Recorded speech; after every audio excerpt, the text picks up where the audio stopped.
Good morning. Thank you for joining us.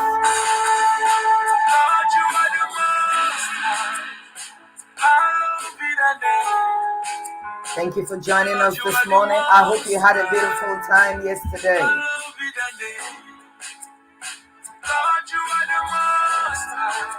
Please go ahead and share. Good morning.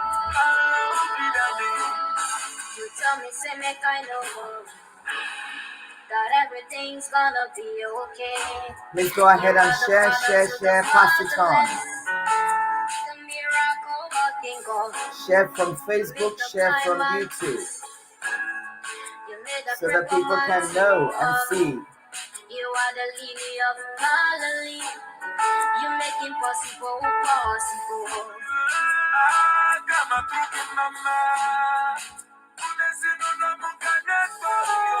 Thank you for tagging your friends. Hallowed be thy name.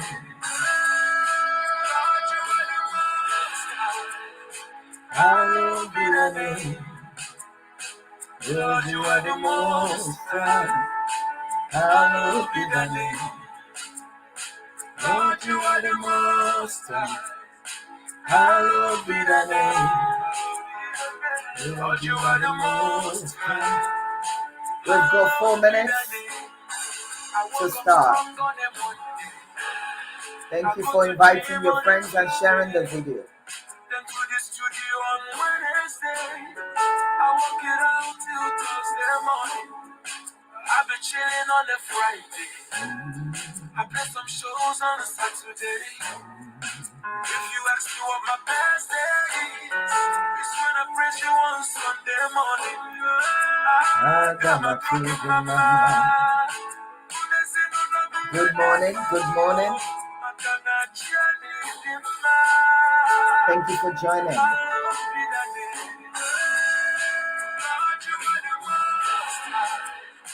Hallowed be thy name. Lord, you are the most high. Hallowed be thy name. Lord, you are the most high. Hallowed be thy name. Lord, you are the most high. Hallowed be thy name. Good morning. Thank you for joining. Ashley, how you doing?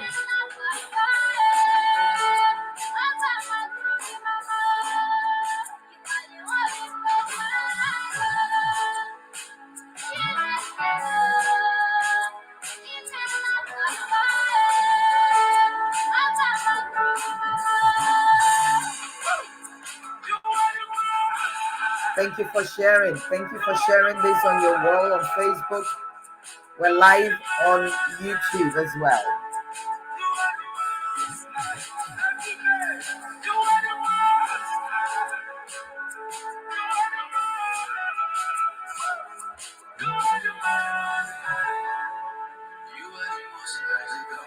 Thank you so much for sharing. We've got 2 minutes so that our sisters, our friends can join us. How you doing? Good morning, sisters.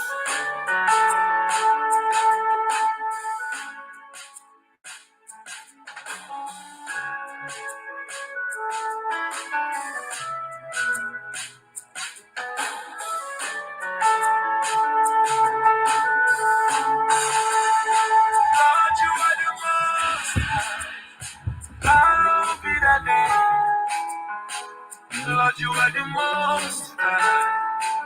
Hallowed be thy name. Lord, you are the most high. Yes, sis. Thank you. Hallowed be thy name. Lord, you are the most high.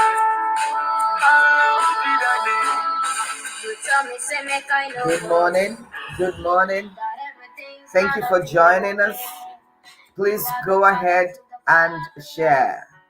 Share the video so your friends can join in. You make the blind man see. You made the crippled man to walk. You are the lily of Galilee. Thank you for joining us. It's lovely to have you join us this morning. We're in for an amazing time.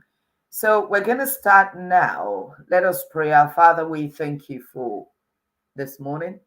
Thank you, Lord, for yesterday you instructed us, you informed us, and today you will continue. Father, we pray that you will address the need of every heart, of everybody today in the name of Jesus.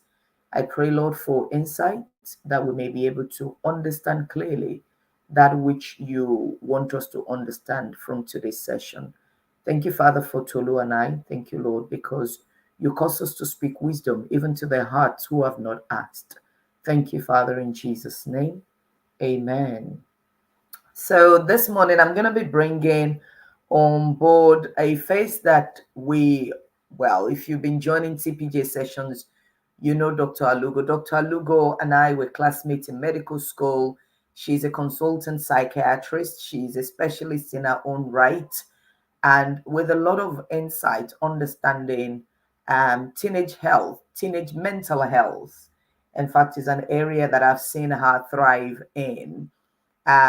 And I will be sharing some of her details as she speaks. So we're going to crack on with it. I'll bring Tolu on board now. So, Dr. Alugo, thank you so much for joining us. As I said, you glow even though this is 6 a.m. I don't know how you do it. She slept at 1, she's awake at 6. And I tell you something, this is how we live. I don't understand how women expect life to be very simple. No, no, being a woman is enough a hard work. So you apply yourself to it and you enjoy the benefits of all your hard work. So, Tolu, thank you so much for joining us this morning. Thank you so much for having me. It's always a pleasure to be here. And I don't recommend 5 hours sleep. We should get more than that. But we do what we have to do and we have to do it. Indeed, indeed. Thank you, thank you, thank you. And talking about sleep, which is our first question here, children need a lot more than adults need sleep. So let's talk about why it is important for our children to have a good sleep.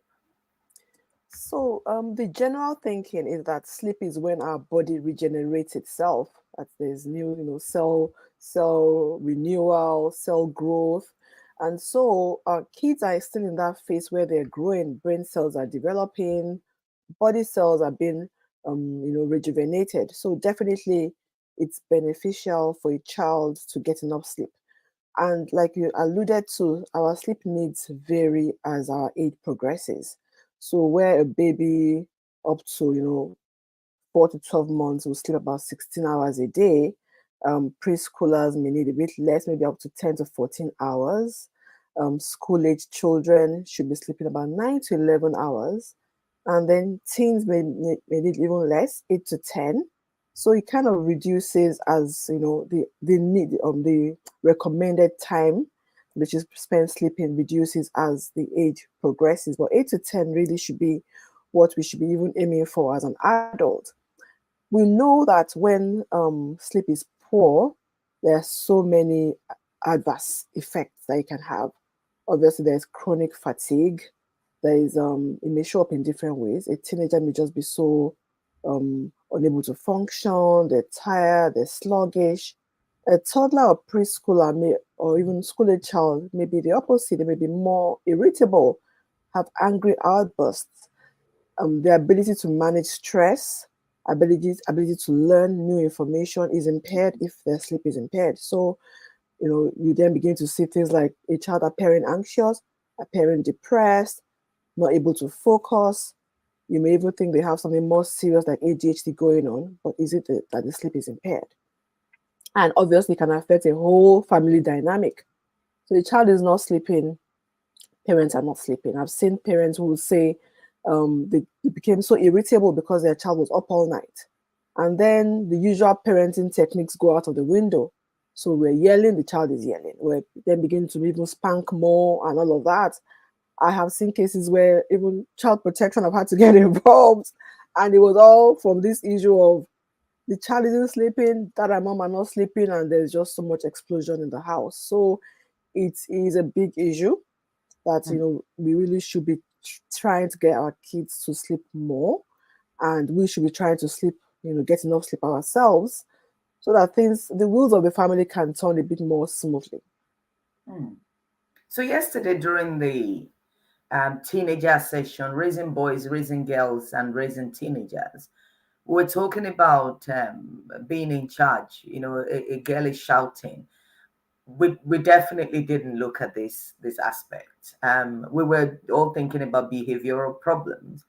But there is one thing that I'm aware of. It is commonplace now for with gadgets and a lot of stimulation.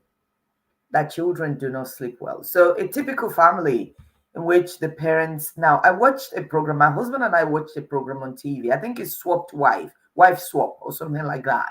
And there was this Nigerian family, and then there was this, I think, American family. All of them are in the US. And this American family, there was no bedtime. There was no bedtime. I mean, at 1 a.m. you could see the 4-year-old, huddling downstairs and screaming. And I just looked at it and everything was just chaotic. Now, under normal circumstances, we say we're not like that. But for a family where there is no sleep time, what do you have to say? And how does this impact on the children and who they become later in life? I think it's very important to have structure. Children thrive with structure. So if you are trying to put in place, a healthy family routine, sleep time is important for a number of reasons. It helps your child, obviously know when to wind down. It helps them to get opportunity to rest their bodies, learn to be in their own space and self-soothe. It helps your own relationship with your spouse as a parent, because now the kids have gone to bed. It's time to communicate, have me time. All of those things are not going to work if there's no bedtime. The child is running around at 1 a.m. Mom and dad are still up. Everybody is in each other's spaces. There's that sounds like a place for a recipe for chaos. And then because of that, as time goes on, as they get older, those kids can't function in school. Because they can't function in school, they're avoiding school. They're waking up later and later in the mornings. Some kids may actually then stop going to school, and you just see just decline. How are they going to function in the workplace if they haven't learned to have a good sleep wake routine and to be organized? How are they going to learn to be independent? So it just has ramifications. And for every family that I see in my practice, they will tell you the difference between when there's no sleep time, everything is out of the window, and when they begin to put routines in place. Parents will testify that definitely it makes a difference to their quality of life, their mental and emotional and physical health. So having a routine is important, and it's something that every parent should put in place. It's Mm. important. Thank you so much. Thank you, Dr. Lugo. That leads us to the very next question, after which I'll give you a short break and then I'll talk a little bit about emergencies in children. This is the question that was sent in. My child is anxious about everyday life. How did I contribute towards this? That's a very interesting question. In mental health, whenever we look at a patient or a case, we do a biopsychosocial formulation, looking at what are the biological causes of this presentation and the psychosocial causes from the environment, from mental health and all of that. So biologically, if a parent already has a history of anxiety themselves, or they're anxious, your child is already genetically at risk. They would say a child of an anxious parent has a 7 times risk, 2 to 7 times greater risk of having anxiety. So, being an anxious parent, genetically, your child already carries that risk. Then, what is the environment? What is going on in your child's environment? So, if you're anxious as a mother, you may be communicating that to your child by your words, your actions. You're overly afraid of everything. So when your child hears you talk about particular things and mom expresses fear in conversation, in behavior, they think, oh my goodness, this thing is anxiety provoking. I'll give you an example. Maybe growing up, you didn't like participating in physical education, or got teased or bullied. It kind of you have a fear of, oh gosh, if this happens to my child, how will they cope? So it's time for your child to go into secondary school, or even like later primary school, and you say, if you go to gym class and they make fun of you, it's just very bad. And then the child has that feeling of, if I go to gym class, I'm going to be bullied, or if I get to secondary school, the seniors will bully me. Then that child already goes in with that mindset of fear, expecting that catastrophe in those situations because of what you've communicated. Another thing that you may do as a parent is allow your child to avoid what makes them anxious. What makes anxiety stronger is avoidance. So if you say, oh, because I was bullied in secondary school, I'm expecting my child to be bullied, or gym class was always stressful, your child says, oh, I have gym class, and then you say, you know what, maybe you can just stay home on the days when you have gym, or stay home when you have a test. You're kind of allowing them to avoid facing what makes them anxious. Then that propagates avoidance for that particular scenario, and you may not be able to break that habit. So genetically, the child is predisposed. The conversations in the house, your own behavior, to help them to avoiding particular things and helping them to avoid particular things. So it's important as a parent to think, why am I not allowing my child to have this experience? Is it because of my own bad experience or my own fears, or is there a genuine fear? I mean, don't get me wrong, a little bit of anxiety is helpful. Your child should know that crossing the road, they should be a bit anxious because if they're not looking left and right, they could get hit by a car. So some anxiety is helpful, but when it gets extreme and interferes with life, that is becoming, a dysfunctional or a disordered behavior. So parents definitely can contribute to anxiety by their behaviors and their actions. I can't hear you. Thank you so much. So now let me pick on the last sentence that you made there. We all need a little bit of, oh gosh, what's going to happen? Now, I need you to please dwell a little bit more on the difference between being worried about something and anxiety as a psychological or as a psychiatric diagnosis. Because I mean, when if you okay, let me give you an example. I don't like traveling by public transport in the UK. I don't like the train. And what happened was I went on the train once, and we had actually come off the train. It was in London. And we were on the travelator going up, and we were all choked, and somebody farted. And I just couldn't recover from that for a long time. And so when I think of going on the train, I'm all right getting in the underground, I'm all right. Once we all come out at that rush hour, I'm like, oh god, they're gonna do it again. How do I escape from here? Now, i'm not I'm not suffering from anxiety, but my close friends know that if I'm traveling by train tomorrow, I'm tossing and turning because I'm like, I just hope.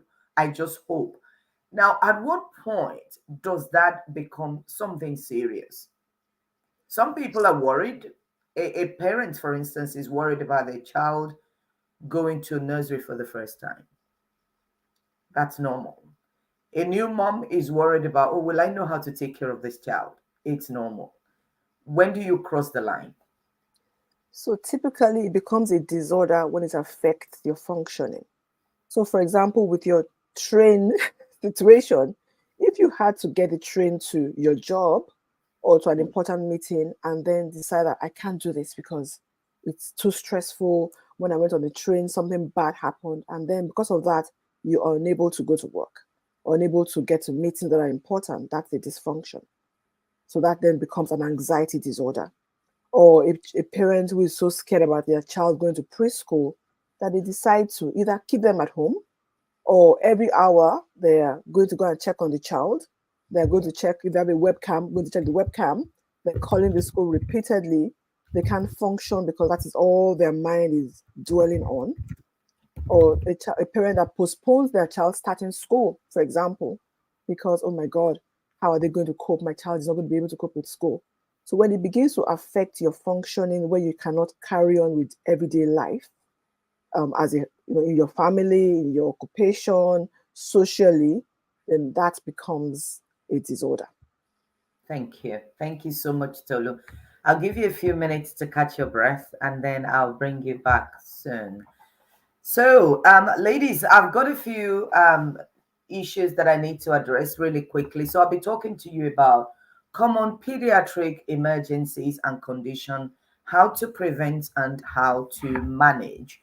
If you're joining us on YouTube, please go ahead and share this video now. You may just be saving a child's life by sharing this and allowing a parent to see this video and hear the content of it. If you're joining on Facebook, please just go ahead and just click share, right here, share, and this will go on your personal wall. You may also want to share it on WhatsApp. If you share it on your WhatsApp status, people may just be curious and click, and you may just save a child's life. In my journey as a medical doctor, one experience that I can never forget is the experience where I was called in on what we call a crash call, and it was a drowned child. I was a doctor and a prayer warrior at the same time on that day. Even just talking about it now, it's as though it's all unfolding in front of me. A lifeless child that had been inside water. What happened? It was a 14-month-old child whom mom was on Facebook and was watching something, and mom had run a bath, wanted to give this child a bath, and left the child inside the water in the bath, and got on Facebook watching a movie and moved away from the bath, and that child drowned. I prayed the best I could that day, even whilst working as a doctor on that particular day. Did the child survive? Yes, we managed to restart the heart. We managed to cool the body. We managed to do many things on that day. And the child was retrieved to a higher center where they were taken care of. Now, several years down the line, I saw this child again. I saw this child, but not in the state they were in before they drowned. They had tried. We, by the help of God, brought this child back to life. The medical doctors who were going to take care of this child did so, but the life of that child was never the same again. Had a lot of need. And I asked myself a simple question as a doctor and as a Christian: did I do the right thing by praying that God should please spare the life of that child? Because the quality of life was not the same. This is what I want to leave you with. A child can drown in any water. Any water. Please. I don't want to tell you that a child can drown in the water, in the bath, in the well, no, a child can drown in any water. The best thing to do is to give you that understanding, and then you can put caution into place. What are the reasons why a child would drown? Number one, a child would drown due to adult carelessness. What I've just explained to you. If you're not going to finish a thing, don't start it. Don't. We can't be careless. That woman did not remember. It doesn't take long. It only takes a few minutes for somebody to be brain dead. So please apply caution. Adult distraction. There are many things that are distracting us. The same way you can burn a pot of jollof rice by just forgetting and deciding to quickly arrange the shirts in your wardrobe. It's the same thing that can happen. The only thing is that the pot of jollof rice, you can remake it, but a human brain, you cannot remake it. So avoid distraction. If you want to do something, I know that life as a mother can be very busy. You have so many things, and you see, actually, we enjoy the accolades that people give us when we can multitask. There are some things you shouldn't multitask with. Your child's safety, please don't multitask with it. If this is the time for you to take your baby and bathe them, please give attention. If it's the time to feed them, give attention. If it's the time to dress the baby up after bathing them, give attention to that. Focus on that one task per time. Child's curiosity. Our children are curious. Look, if you put something on the table, most of the burns accidents that happen, the child wants to know what's in that cup. And as long as they can reach it, as long as they can get into it, it can happen. Our children are curious. Don't say, oh, the child is not even moving at all. If a child can crawl, they can get there. So please make sure. And then the children who are incapacitated, a child who has got visual problem, your child cannot see. If your child is unable to see, they are unable to decipher where danger is. So please take extra caution. Children who are not able to move by themselves, muscular abilities, a child who cannot shout for help, a child who is not able to scream, please, I'm begging you, please be aware. If your child cannot say, Mom, that child, put them in that category that there is a risk here if you expose them to water. Now, I mentioned something here, school trips. I saw a picture on Facebook some years ago and my heart sank. I saw a group of children on an open boat. The teacher who was taking them on the journey had a life jacket. The children were just there. They had their backpack with books inside. Babies almost. When your children are being taken to school trips, journeys, some of us are so nonchalant about things like this. Make inquiries. Where are they going? How are they getting there? I stopped my daughter from going on a school trip. I mean, she's a teenager. I stopped her from going on a school trip because I checked the hotel. I looked at the hotel and I'm like, no way is my daughter going to sleep there. What did I do? I went on Trust, TripAdvisor, whatever, Google, Booking. I went on all of them and I read the review. And what did I see? Drunkards are in front of the hotel.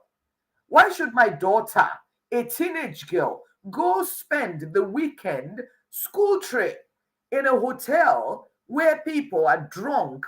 At times, the hotel accommodates drunken people and there's a lot of noise, a lot of breaking bottles. Why should I? So I said to the school, it's not going to happen. My child is not going on that trip except to change the hotel. They will look at you as a difficult parent, but my dear sisters, they didn't carry that pregnancy for me. They were not in labor with me. So please be responsible, ask questions, put things in place. Where are you taking my child? What will they be doing there? Who's the first aider going with them? Where is the medical facilities? If there's any emergency, what will happen? Who will they call? What has been put in place? Please let us be careful. Before you expose your child to water, can they swim? Can they swim? Some of us only go into water to take selfie. We know ourselves. I'm telling you, please ask questions. Okay? People don't get the skills to swim at birth. Some people don't, they're not afraid of water. They don't even know that water is powerful. They think it's something that they can do easily. No, you cannot do it easily. I'll come back again in a few minutes when I'll be talking about head injury and falls. So consider it. When you leave some water around your house, when you leave your bathroom door open and you have a toddler, when the tap is running and you decide to quickly check your jollof rice, a lot of things should be going through your mind. Is my child safe or can they drown in what I have exposed them to? Now we're back with Dr. Alugo. Tolu, thank you so much for hanging in there. The next question is, when should a child be able to sleep out of their parents' bed? Are you able to talk about that for a few minutes and then I'll ask the second part? Okay, yeah. So well, there's no research based answer that I'm going to give you here, just some general principles.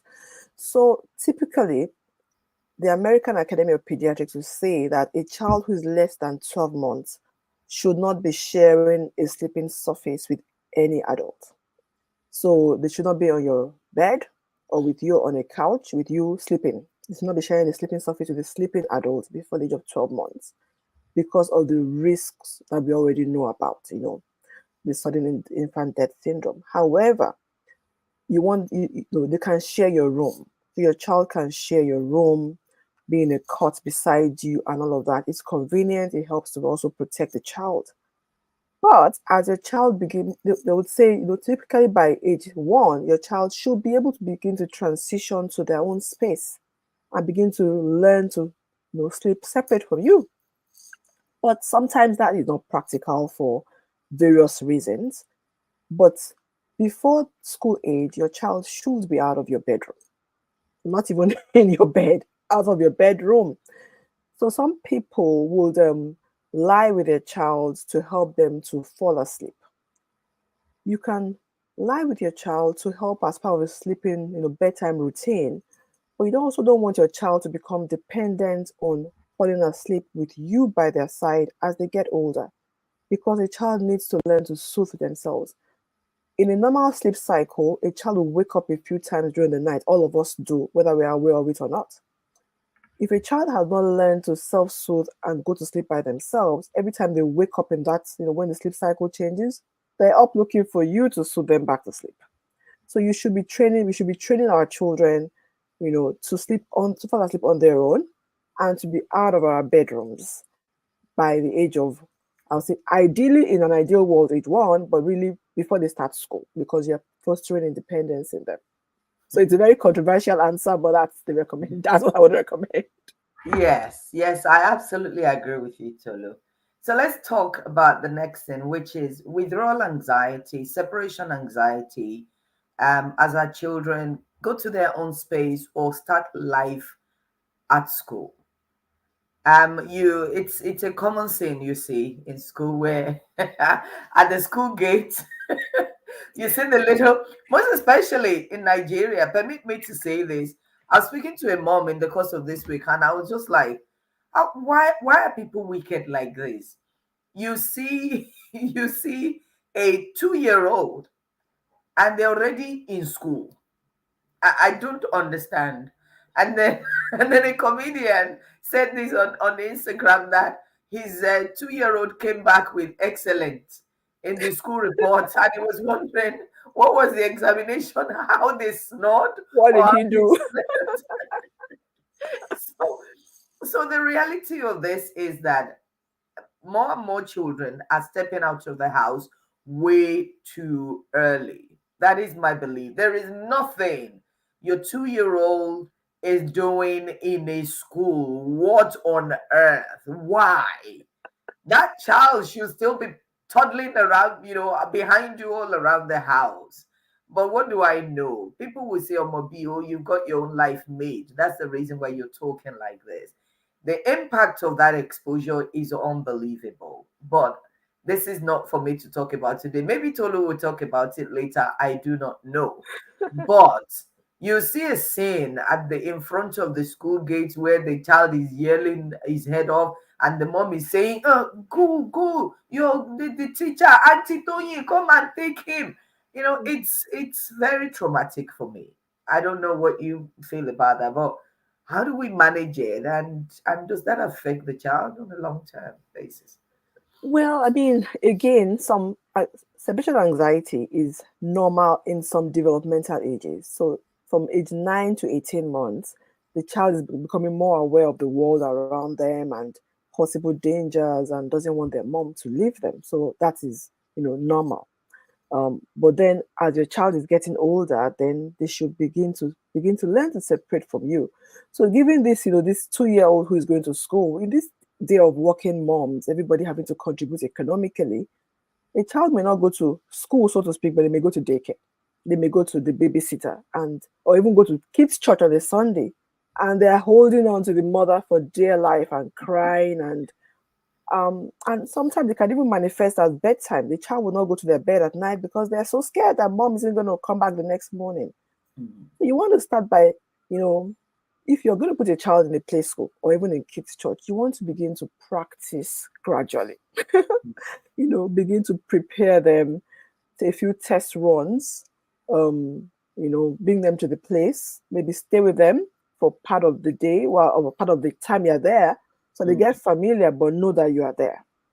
And brief periods if you're going to put your child in school, some kids go from never leaving mom to completely leaving mom. So maybe you need to start doing things like having them go and visit grandma or this auntie for brief periods, or be with this family friend. So they kind of learn to separate from you gradually. You're preparing them. If they're in the playground playing, give them space. So you're kind of watching them, but they know you're around. So your child is kind of learning to pull away, but be safe doing so. Number two, you want to kind of build familiarity. So have a routine. Okay, this is when I'm going to drop you off. This is when I'm going to pick you up, and have a conversation. Mom is going to come back. You know, no matter how young a child is, they want that you want to have that conversation of, mom is going to come back. I will be here. The 2 year old who's going to go to daycare, they kind of have you can build a routine into it, prepare them. Okay, maybe some people will bring something to like a transitional object, something with her has mom scent, a blanket, a toy. Like, so this is your toy from mom. Mom was going to be back. And there's consistency. Child knows when to expect you back. They Ah, know that when this routine happens, um, and they say, get my shoes on, my mom is going to be back soon. So they know what to expect. So build familiarity, have a routine around it, communicate, and also kind of reward them for when they do well. Oh my goodness, you stayed in daycare today, you didn't cry, or you cried only for a short period of time. Give them something, to reward, rather than saying, are you not a big boy? Are you not a big girl? Are you behaving like this? So just kind of, you can be intentional about getting your child ready to separate from you, but it's also good to encourage your child to separate from you as they get older. thank you so much, Tolu. That big boy, big girl thing is unbelievable. There is a scene that I saw on the TV some years ago. This was in the UK, and there is a posh nursery slash after school club, and parents would actually leave their children there. At times, they'll forget the children. I know that is an extreme, but I still need to talk about it when you're talking about making sure that there is a routine. When you leave your child in the daycare, and because they will keep them, you're telling that child that you don't keep promises, and the child gets worried and anxious about you not coming back. One of my ladies said something to me. She had to go away for a few days, and she didn't tell her children, she didn't talk to them that she was going, and the young boy started bedwetting. And the question, and then one day he came into the room at night and said, Mom, if you go, will you come back? If you go, will you come back? And that was when, I mean, she reached out to me and we're just talking and said, I don't even know what is happening to this boy. That he's just asking me that question. I said, girl, that is serious. You've broken a trust there. Your son is telling you that he can't sleep well at night. He's worried that when he opens his eyes, his mom is going to be gone and there will be no explanation. Talk to your children. And also manage your Talk. environment. I mean, I've Yes. had a parent who said they were fighting, and then I was like, well, I'm going to just leave this house for you people. Her kids became so upset, and they would cling to her, and she didn't realize that it was that comment until Yeah. months later. They said, "Mom, are you going to leave us? Are you going to leave us?" Because we're so troublesome. Yeah. So manage your environment and your own They emotions. hear, they hear what we say. Mm. So talking to the children is so important. If you can have a conversation with your child about, darling, are you ready? Do you want your hot chocolate now? And the child can say yes or no. Or you say, do you want chin chin or do you want granite? That child understands. Hello John, mommy has to go out tomorrow. Okay, I'll be dropping you off with this person. This is the reason why I'm going. I'll try everything, to be back with you by this time. Believe it or not, I don't know. I've got, well, relatively grown up children now. My daughter has my schedule on a diary. She knows where I'm going to be. So there's no surprise. There are times because of work, I have to stay, out of the house overnight. I let her know where ahead of time. I'm going to be sleeping over at work on Tuesday. Okay? Is there anything I need to know? Is there anything I need to put in place? I still do that even though she's a teenager. And the rapport is maintained in spite of that. With all my travels going all around the world, I mean, at my birthday, when my family, when they were talking, my daughter came and said, there was a day I asked her how she was coping with all my travels and with my busy life. And she said to the crowd what she said. She said, I just laughed and said to mom, this is the life I'm used to. And we make it happen. This was my daughter's word. This were my daughter's words. She said, we make it happen, mom, whether on Zoom, on WhatsApp call, on Google, on Teams, Microsoft Teams. I was just, I was like, really, this girl, yay. And she said, mom, don't worry, we make it happen. And that's because she's involved and she's informed. And that is how it's always been for as long as I've had her and I've had to do what I do. So please keep your children informed. It helps them to manage the anxiety. And there was something that you said, Tolu, about having mommy things around. I'd never thought about that.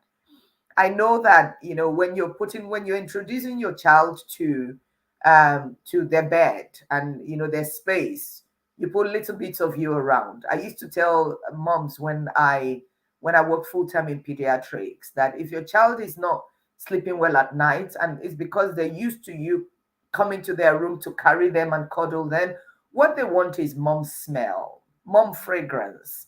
Put mom's fragrance, around them. A dress with your perfume, something with your perfume within the room will give them a sweet memory that mom is around. Rather than rushing to go and carry them every time they cry. As long as you've checked and they're safe and the nappy is not soaked and they're not having a temperature, things like that that we do need to put in place. So having a little bit of mommy there with them will help manage the anxiety. The next question for you, Tolu, um, is my child is unable to manage most social interactions. Should I be worried? So, well, should you be worried? It depends. It depends on a lot of things. One, how old is this child? Are they just, if it's a toddler and they're just beginning to develop social skills? Maybe not so much. Then, also, in what context is this? Is this a new problem? Is it something that is new? If it's new, your child was always sociable, able to manage, and suddenly they can't, again, maybe you should be thinking what's going on here. What exactly is the issue? What exactly are you noticing? Number one, is it that your child just has no interest whatsoever in social interactions? So you might see a child who wants to play by themselves, will play alongside friends and not with friends. That has its own, things you want to explore further. Is there something neurodevelopmental going on? Is it that they're so dysregulated in social interactions where they want to be the boss, they're rough, they're just too playful, they forget themselves, they forget safety boundaries? Are you thinking maybe they're ADHD or something else going on here? Is it that they're shy, they're running behind you, running behind the other caregivers? So are they anxious or are they just shy? So it just kind of depends on the context, the age of the child, and whether this is something that is new. How is this affecting their life? Is that such a problem where now, because of this, they're really standing out in school, or refusing to go to school because of these difficulties, or because their behavior is so out of the norm that teachers are unable to manage them, or they're just like they have no interest in friends or what's going on around them, oblivious to social cues, and at different developmental stages, this can have different reasons. So I would say you should, taking these answers into consideration, there may be reason to worry and to explore further and seek more information. So difficulty with social interactions are so varied, and the reasons why they may have difficulty are so varied. So you may need to be worried. My final answer. Thank you. Thank you so much, Tolu. Once again, I'll give you a few minutes break whilst I quickly address two issues, and then we'll bring you back on. So I'm going to be talking very quickly on head injuries and falls.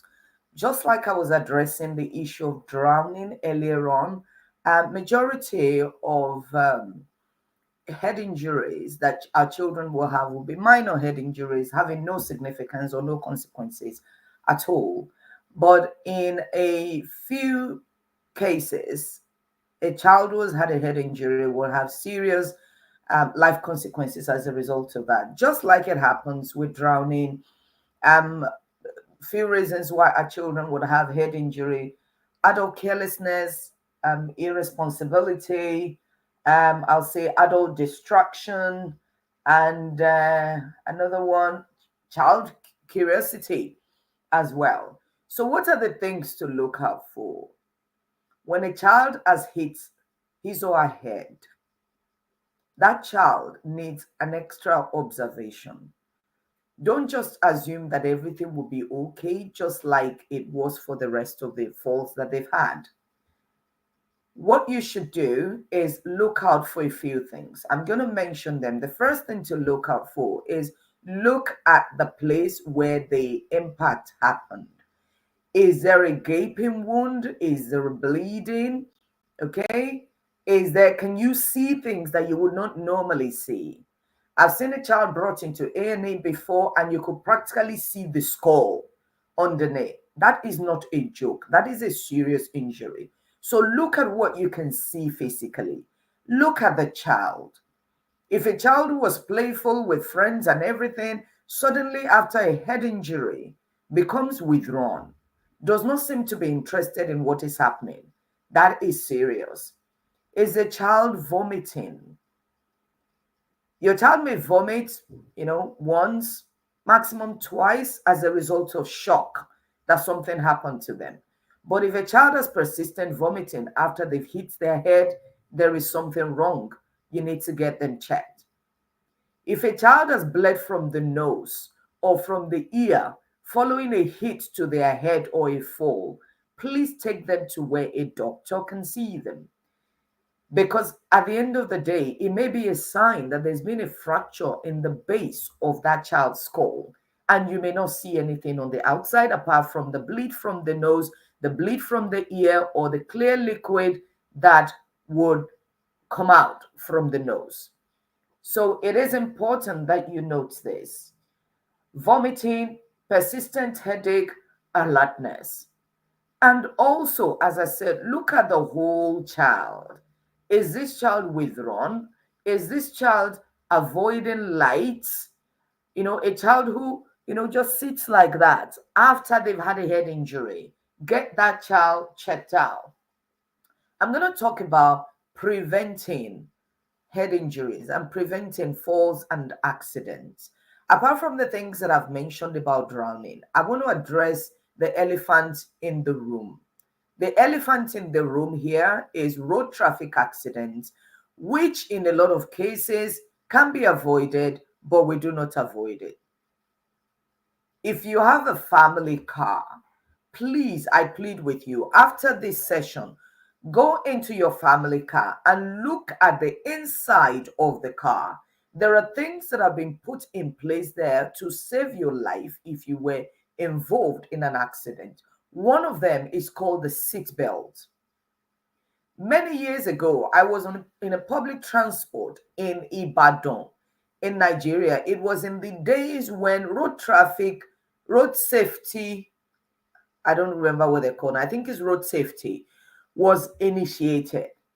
And the driver whose taxi I was in spotted road safety from afar. And what did he do? He just got a belt and put it right across his chest. His seat belt was there in the car, was functioning. But he just put something as a pretense and sat on it. And I looked at him and I said to him, will that save you if somebody was to hit you suddenly? Of course, he abused me because to him, he was just deceiving the road safety people. But he didn't know that what he was doing was staging himself for a serious head injury. The seatbelt in your family car is for a reason. Even when you go into a taxi, test the seatbelt, clip it on, clip it off, and make sure that you apply it on your child. One error that we make is that we sit our children on our laps when we're traveling in a car. Please, I plead with you, don't do that. Some people will sit and would apply the seatbelt on themselves, and then they will leave the child free on their laps. That means if that car was to tumble over, you are likely to be safe, your child is likely to die. Because when there is a sudden stop in the motion of the car, the head of every individual in that car is heading for the windscreen. And that's the reason why you see the spots where the head of a passenger or the driver made a spot on the windscreen. And if your head is going in that direction, the likelihood that you will survive it is very slim. So please make sure that your seatbelt is okay and make sure that you use it, even on short distances. Many people carry their babies, they buy fancy baby cots, but they never put the baby inside it. When you give birth to a baby in the United Kingdom, you are not allowed to take that baby out of the delivery labor ward or delivery suite without a car seat. It is believed that that child is traveling to their house in a car, and that must be in place. The reason being that when you strap that child in that car seat, even if the car was to tumble over, that child is secured. And a lot of the car seats are well padded. Your child will be protected. You should be smarter than the devil. Protect yourself. Use what is available. You've already paid for the car. The seatbelt is in there. Please use it. Okay? And listen to the instruction that is on the car seats that you buy. They will tell you this is a rear facing car seat. The reason why they're saying that is that if you have a front facing car seat for a baby at that age and the airbags are deployed in the car, which should happen if there is an accident, it may actually suffocate the baby to death. So look at the instructions. The manuals are there for a reason. I'm going to go ahead and talk about asthma attack. It is not news that a child can die from asthma, and children are more likely to die from breathing related problem than a heart attack. So an adult is likely to die from a heart attack, but a child is likely to die from breathing problem. So what are the things that trigger an asthma attack? Number one, does your child even have asthma? Do you know? Many of us see our children having breathing problem, but we pray and believe God and we don't do anything about it. Okay, what is your family history? Has anybody in your family ever died from a breathing problem that was not diagnosed? They just could not breathe and then they died. You should be asking whether you've got asthma within the family. One of the factors that affects a child having breathing problem is what we call allergens in the house, the kind of things that trigger things. You say this is the age where we have perfumes, we have diffusers, we have oils, we have all sorts of things. So the allergens in your home may be responsible. Look at the sofa that you have, look at the chair, look at the rug. Some people have a rug in their sitting room and they've never cleaned it. They have never properly cleaned that rug. The rug, if they were to use a microscope to examine your rug, you'll be shocked at the number of tenants that are living in there. And some of them may be causing breathing problems for you or your children. Dusty environment. That is why at times I remember watching a movie and I said to somebody who was with me, I said, oh God, I wonder how many children had asthmatic attack and died. And they said it was the world that killed them. There's so many that Aye did not kill. It was just ignorance that killed them.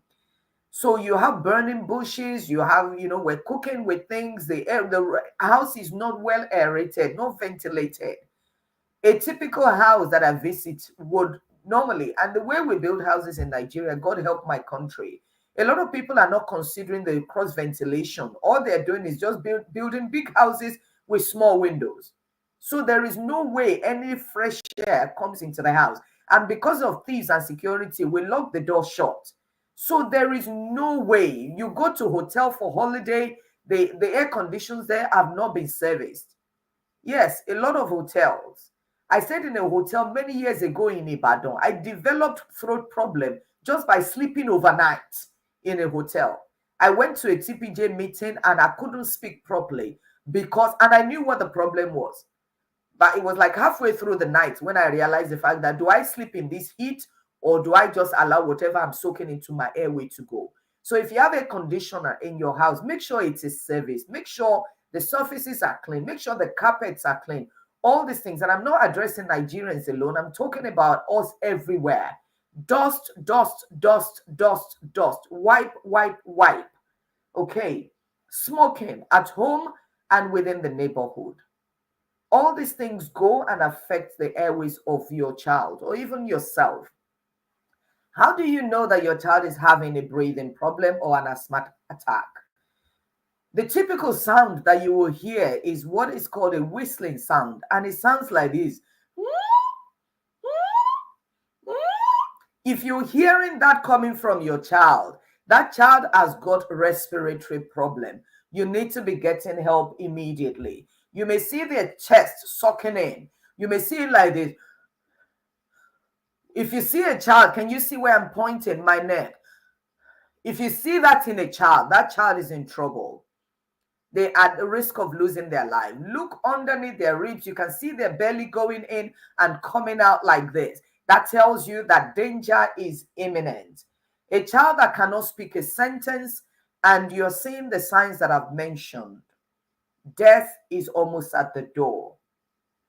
A silent child who has been struggling to breathe is almost dead. A child who is now silent is almost dead.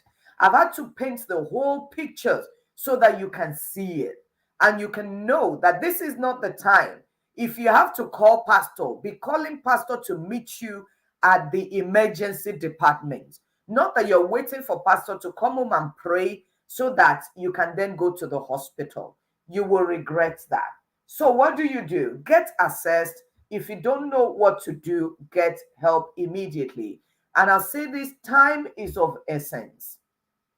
I've seen some parents who stopped using inhalers for their children because a guest minister came and said, I see God healing your asthma. I pray for you, my dear sister, that you will not mourn over that child. When your child has an asthmatic attack, give inhaler, pray that the inhaler will work. Give the inhaler first, pray that the inhaler will work. You as an adult, if you choose to not use inhaler, to be fair, I don't really care about you. You are knowledgeable enough, you are old enough to make your decisions about yourself. But if you do that to a child, that is a destiny you have cut short and God will hold you responsible. Don't do this faith, faith healing, whatever, for a child. Please have the faith for yourself.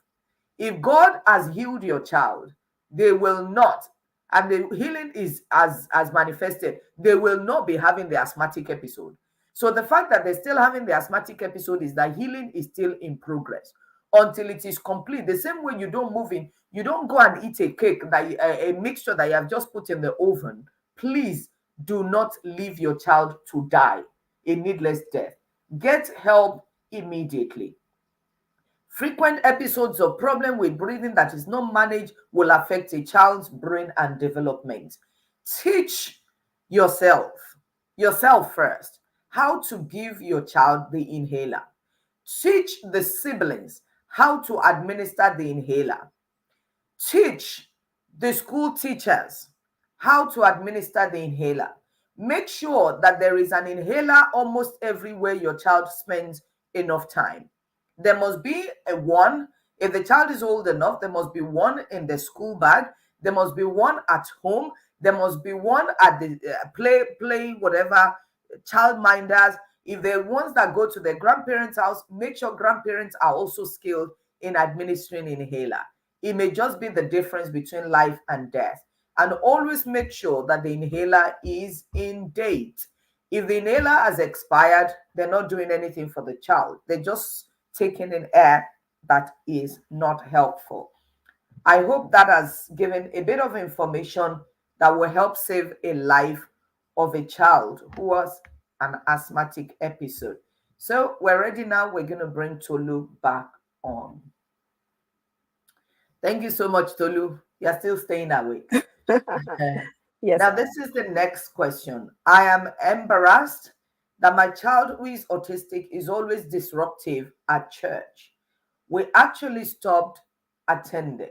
How can I ensure that I do not miss fellowship in spite of this? So the worry now is about the mom, not really the child, but I think we should address both the mom and the child. Thank you. Yeah, so in addressing, I'm going to try to address both. So, number one, are there ways to help your child be able to attend church and not be disruptive? What is causing this disruption? Is it that they're overstimulated? There's so much noise. So, in your church, look around you. Are there quiet places where, or places where disruption doesn't really matter so much? They might have like a mother and toddler area where it doesn't matter if your child is running around, you can still follow the message. Sometimes I would tell parents to get noise cancelling headphones where a child just cannot tolerate how loud the noise is. There's drums playing, music blaring, people singing. A noise cancelling headphone may help your child feel calmer. um, things to soothe their anxiety in those kind of places, things to help your child just feel a bit safer. Because are they disruptive because they're just feeling unsafe and feeling anxious themselves?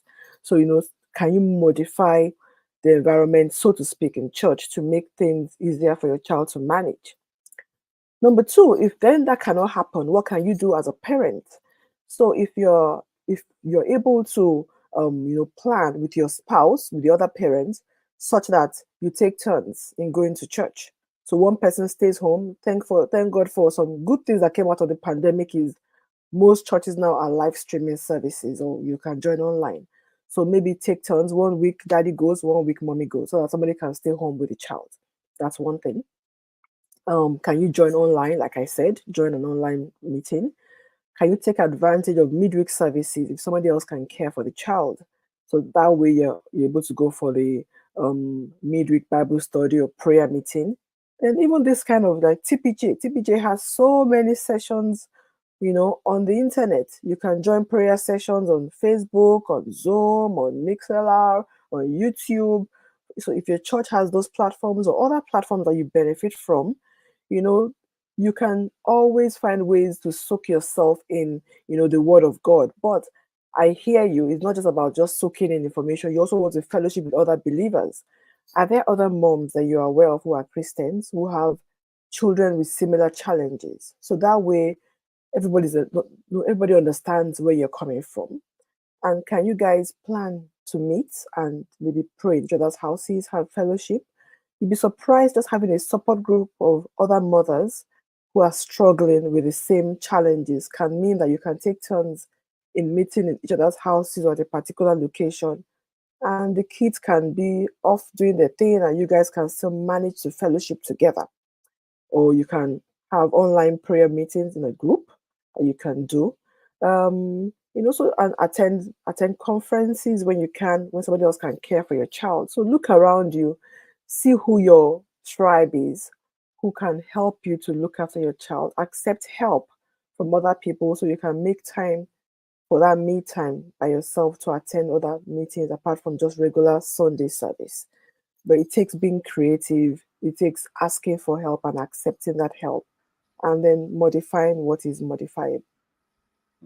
Thank you so much, Dr. Lugo. How do we, or I need you to address church members? Education is so important.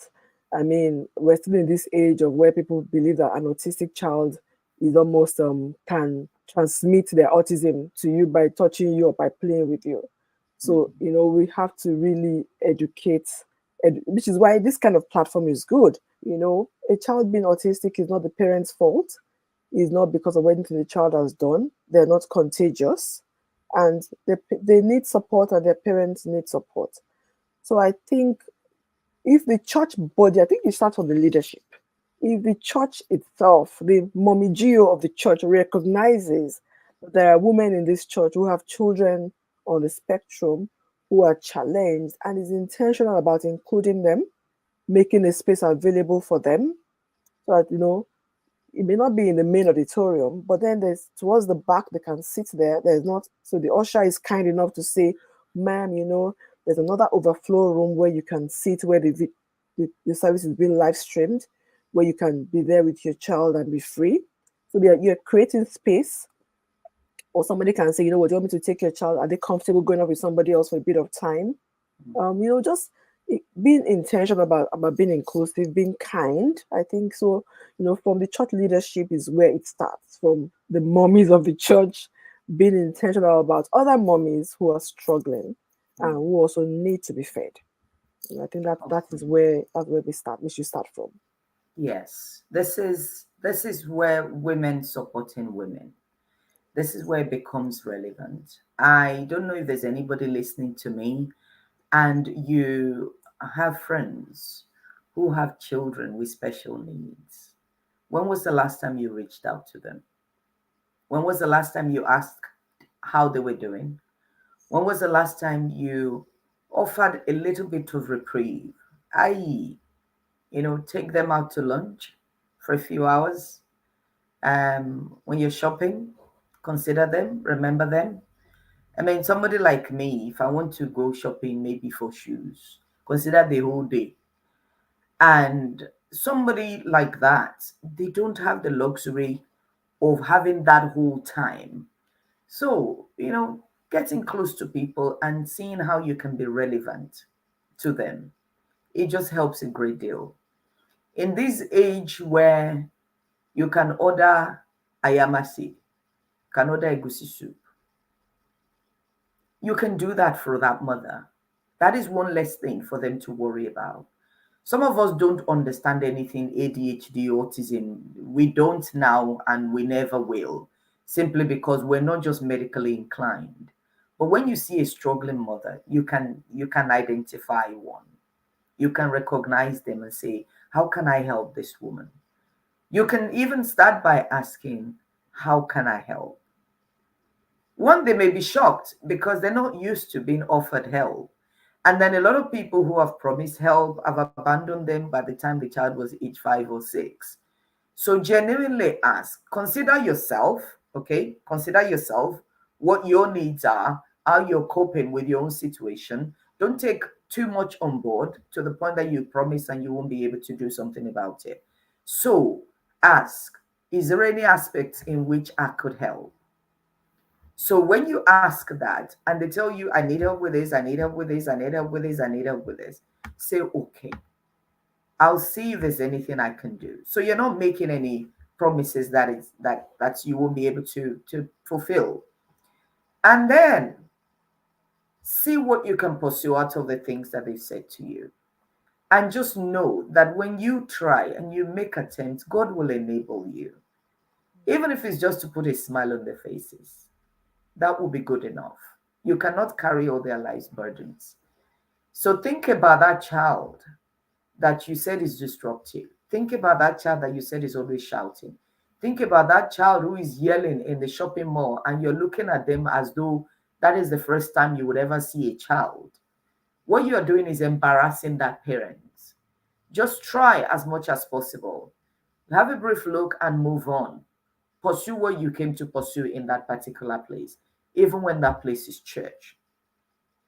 Don't say, I will not let my child go because there are children there who are badly behaved. That is a word people use for children who are autistic. They are not badly behaved. If you'll understand it, you will know it. Okay, majority of them, that is how they found themselves. It's not because their behavior is bad or their parents did not teach them well.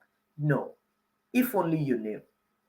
Now you know that it's not their fault, as Dr. Lugo said, it's not the fault of the child, it's not the fault of the parents.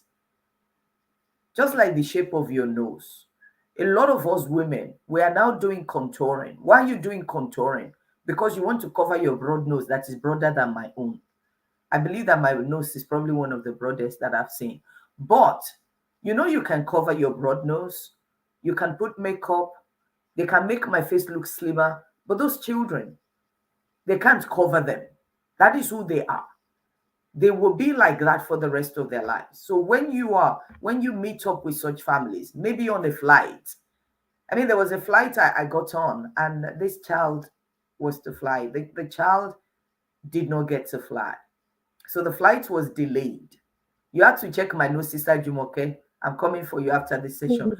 The flight was delayed because the parents put everything in place for this child to fly. But as they settled on the flight, the child just could not. So they had to open this secret door and take the child out. And then they had to carry a security check on the whole plane. And people were getting very impatient. And I was really sad because I was like, these people just do not understand. These people, the parents, just before they stepped out of the plane, they had to apologize. And a lot of people were clapping for them. Just think about the turmoil that this family paid. They actually wanted to take this child somewhere, but they couldn't do it. Your children get up, they dress up, and they run out the door. You don't understand what is happening to mothers, parents who are having to cope with children who have got special needs. So when you see them, be mindful of them, be thoughtful of them, be considerate of them, and please say a word of prayer for that parent and for that child. That God will help that mother just to put up with that for one more day. I'm hoping that we can pass this message across to as many people as needs to hear. To say that a child is badly behaved when they have a diagnosis is really a very bad thing, because you're already saying that they are responsible, and it's not a good place to be in. Thank you so much, Dr. Alugo. The next question, before I give you another break. My husband and I argue a lot. For the past few years, I noticed that our children always look for reasons to not come home. When they are home, they are always in their bedrooms. I think they are depressed. Please help me. What can I do to help them? Okay, so again, this comes back to how old are these kids? So obviously, they're at the age where they're not wanting to come home. It means they're probably young adults, or at least above the age of, or maybe they're teenagers and they're going to school and going to their friends' homes. So to help them, number one, manage what you can manage. Is this a situation where you can have a conversation with your spouse to say, this is toxic? Can we can we get help? Can we work on our relationship to reduce this argument? Is that possible? We can don't nothing is impossible with God. And I think people are becoming more aware of the fact that relationships sometimes will benefit from counseling, from going to get somebody neutral to get involved. So if you can, if your situation is such that your spouse can sit down and actually have a conversation about things, consider that. Number two, with this argument, it takes two to argue. Can you take yourself out of the equation a little bit and maybe avoid those arguments in front of your children? Keep the arguments to a place where they're not so aware of it, or walk away from arguments that you really cannot win. So whatever you can manage, you can only control yourself, you can't control anybody else. Number three, if your kids are old enough to be aware that home is so toxic, you probably should be sitting them down and having a conversation with them as to, this is difficult. I'm not saying throw your spouse under the bus, but how are they doing? Because open communication is so important. And this is your children's reality. They're living in a toxic environment for now. So you want to kind of find out, how are they coping with this? Is there anything you can do to help them apart from the two things I've spoken about so far? How are they coping? What do they need? So if you feel as if, okay, this is getting to the point where it's affecting their functioning, they're not doing as well as they could at school, they're not managing social relationships, are they now thinking of not that maybe life is not worth living? Are they almost thinking of using substances or even involved in substances? Are they staying away from home in dangerous places? You want to not just lose everything. You're already having a challenging marriage and with arguments, and now you potentially could have your children, in dangerous situations because you're not able to communicate about what's going on. So have an honest, open conversation with your children to say, what can I help? What can I do to help you? Do they need to go to counseling? Do they need to see a specialist? Well, no matter how much help your children get, you still have to manage your own environment. And as the kids are getting older, where you cannot change the environment, getting them help, getting them therapy to strengthen themselves, even in this situation that they have no control over, will be important. So you're asking, are they depressed? Is their sleep affected? Has their appetite changed? Is their interest in things that they used to enjoy different? Are they functioning at school, socially, at their jobs, and all of those things? And the only way to know is to ask them, is to observe, is to get close to your children. Manage what you can manage what you have control over. Get help for yourself, because you're trying to manage this argument, manage the children. It's a lot for a mom to be in that situation. So you need to get help to decide, how do I want to manage this situation? Nobody can tell you what to do about this argument. I mean, what may be okay in one family may not be okay in another family. You know your peculiar situation, but you need to deal with it. Just don't bury your head in the sand. You know, tackle what you can tackle and get help. Thank you, Tolu. A very sensitive question, a very sensitive aspect of what we're dealing with. In the course of dealing with women all over the world, I know that a lot of us avoid confrontation, and there is a right time to confront. And I will add this to what you said. It's worth bringing to their attention, most especially as the woman. The woman, most of the time, we're the one who's a bit rational. It's worth helping your partner to know that what we are doing, if you say it that way, what we are doing is affecting our children, not what you are doing. Because if you tell the man what you are doing, you're accusing him, and of course, things are going to escalate from there. Is to let the man know the impact of what both of you are doing to the children. I mean, it's not only the mental health, is their faith in marriage and relationships. And a lot of times we're Christians and our children are looking at us and they're seeing what we portray Christ to be, which is not what Christ is, which is anger, resentment, unforgiveness, and everything that comes with it. Very difficult situation, I must say, but for this particular woman, I plead with you, I beg you, spend time to speak to your husband first. You may not agree on many things. We spoke yesterday about respectfully disagreeing on matters. You may not agree on all the issues that are causing your problem, but you can agree on the fact that the life of your children or the mental health of your children is very important. And you can both agree that you need to, for the sake of their sanity, manage yourself. So I'll give you another break, Tolu, and then when I come back, I'll be asking you last question. I just want to talk a little bit about choking and diarrhea and vomiting, and then I'll be back. So I'm back. You've got me again, and right now I'm going to be talking about choking is something that's very common. A lot of people haven't experienced it before. Your children have not experienced it before, and you're not even sure how to manage choking. The sad thing is that um, children do choke, and if you don't know what to do, you may lose a child, god forbid. The factors that make our children prone to choking will depend on the age of the child. So, a toddler is likely to choke on small toys. Younger children are likely to choke on food, substances, and maybe bone and things like that. Adults, I wouldn't even imagine what they're doing that they would choke. So how do we manage the factors? Make sure that your children have age appropriate toys, buttons, toys that can easily be swallowed or go taken into the nose. Make sure that that doesn't happen. There are big toys that children can handle. There are plastic toys, there are soft toys, there are many toys. So when you're buying a flashy, beautiful toy for your child, remember to think, can this go down the throat or can it go into the nostril? These are the things you need to take into account. Supervision. Supervision. I've seen mothers who brought their children to me in emergency and they say, I'm sure, I am so sure, I'm sure that button has gone somewhere because it was on the table when I gave him his food, and now I can't find it anymore.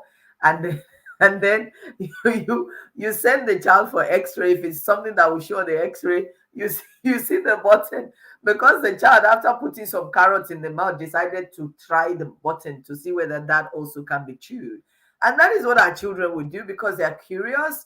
They want to know. They want to discover, and they're not even aware of the harm that might be. So how do you know that a child is choking? Number one, be observant.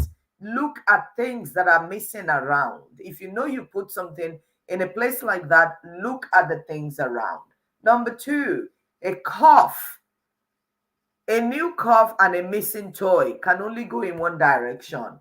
That toy is gone into your child's airway. Sudden breathing challenges.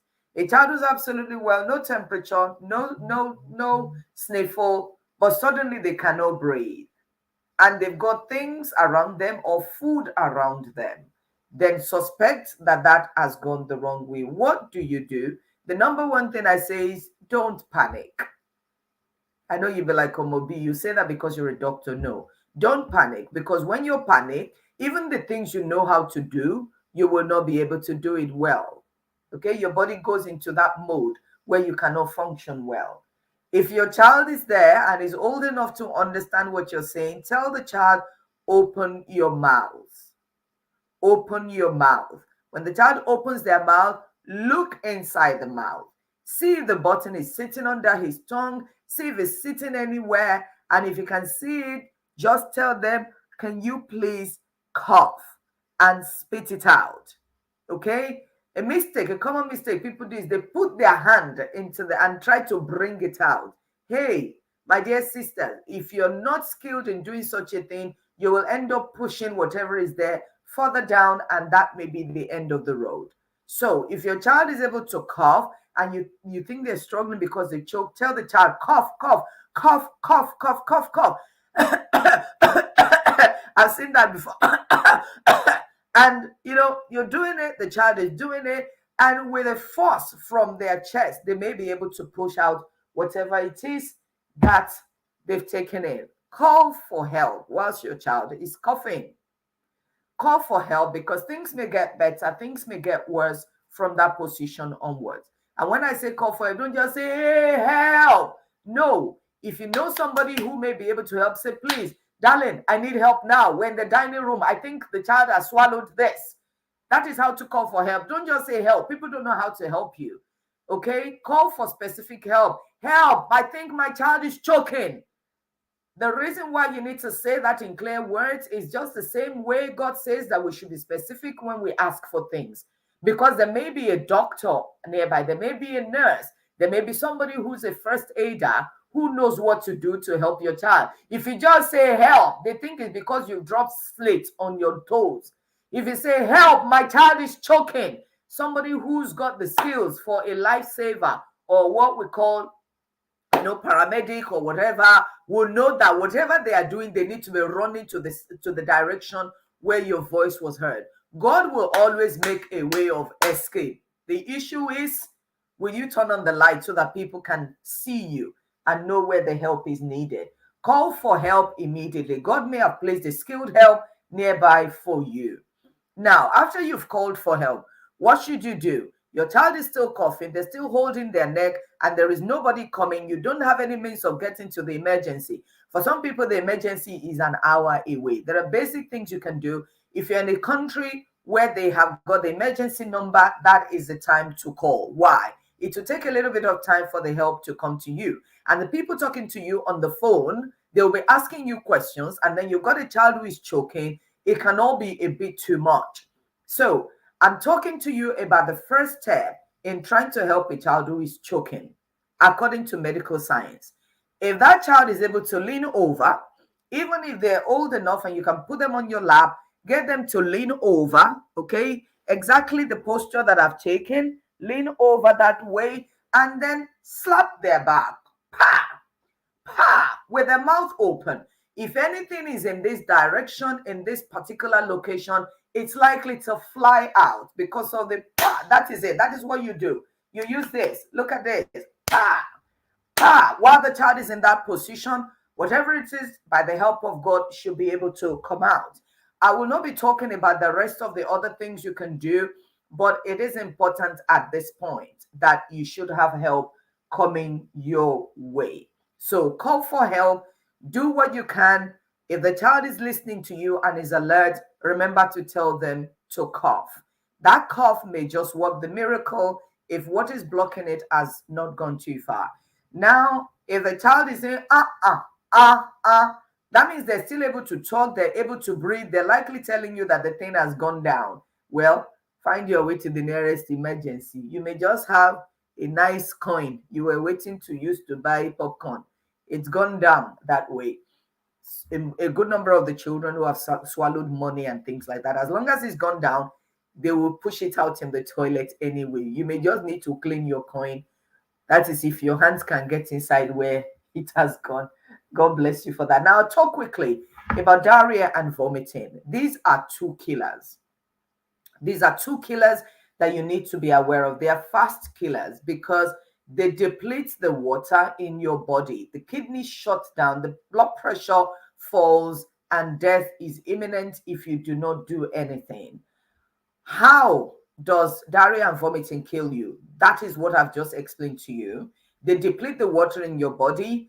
You don't have enough blood pressure, so oxygen is not going into the vital organs, and blood sugar is low because you're not retaining anything, and that is how people die from diarrhea and vomiting. How do you know that the diarrhea and vomiting may kill your child or has put your child in a difficult position and they may die?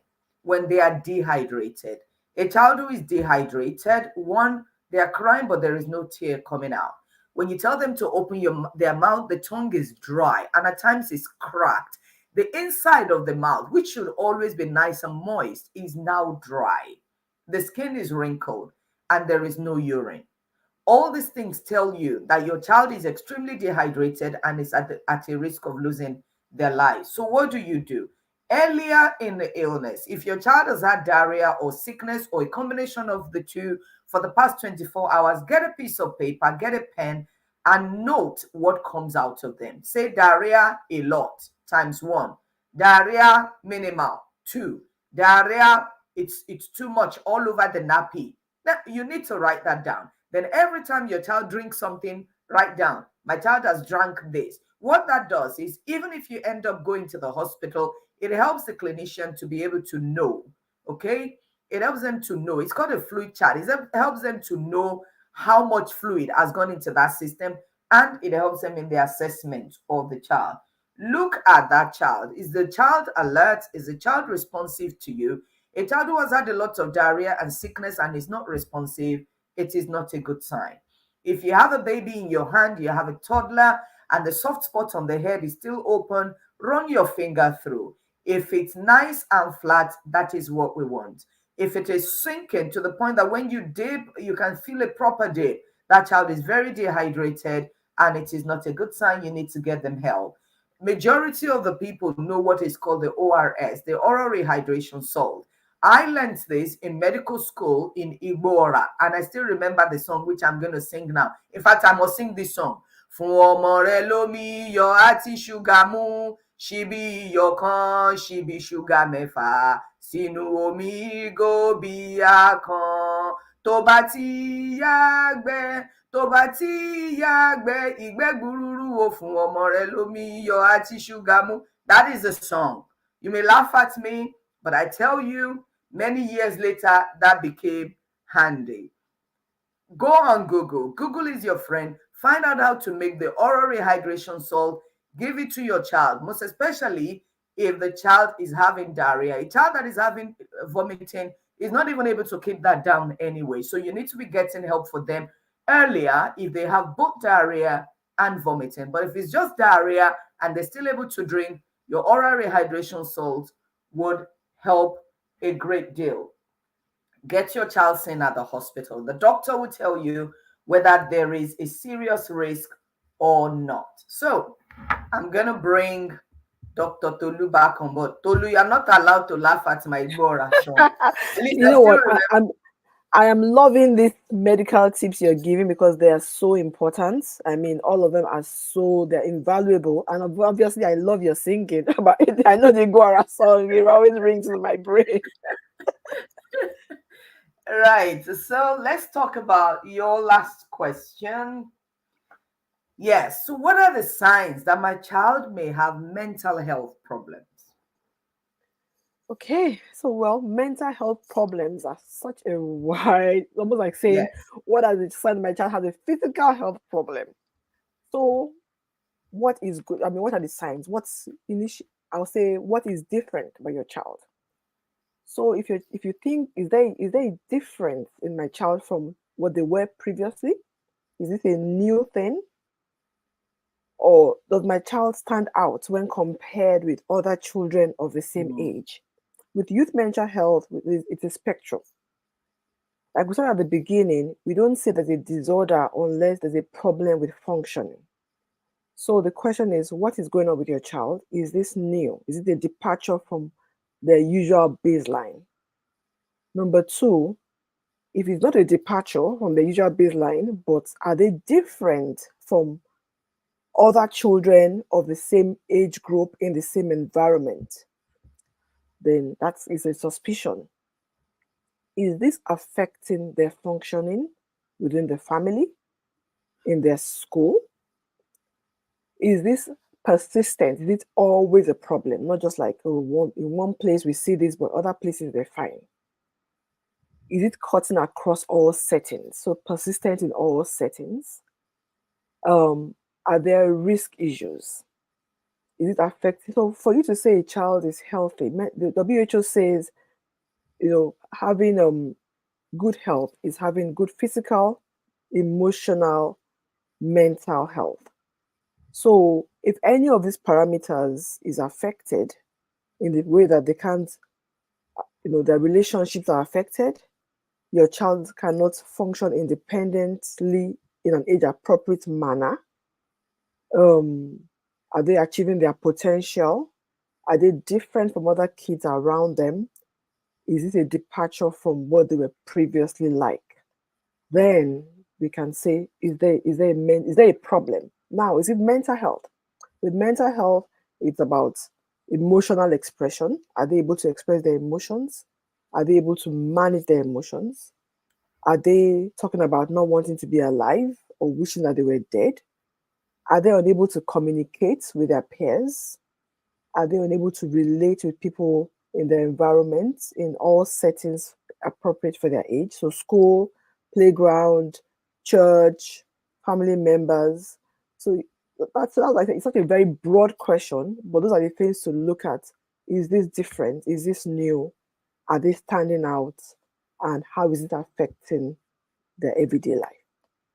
Hmm. I don't know if that adequately addresses that very, Yes, very broad yes, question. it does. Because many people, when they message me, they say, "I don't know, Mobi, is this normal or is it not?" And I think that your answer just settles it. And I will add to what Tulu said. If you're not sure, speak to a knowledgeable person about it. Get them to your family doctor, get them to somebody who can assess them, who they can talk to. It's always important. It may not be as serious as you think, but there may be just a subtle thing that they need help with. And as I mentioned at some point earlier on, don't demonize um, people who are slightly different. I was telling Tolu before we came on live, that at times people want to make it sound as though Christians can have, chest infection, they can have water infection, but they're not allowed to have anything wrong with their mind. Okay? Jesus paid the price for us to be well, and that includes the price for mental health. So he did not exclude any condition. Okay, it says, I desire above all things, I desire above all things that you will be in health, okay, and that your soul will prosper. So that soul prosperity is not just spiritual soul going to hell. It's also the physical part of the soul, which is your mind. So we need to ensure that we don't label people demon possessed simply because they have a disorder of their mind. And we need to see it that way. And people always say Christians cannot be depressed. I cannot be depressed, okay? But you have a sore throat. That is still part of your body. Any part of your body can need a little bit of attention, okay?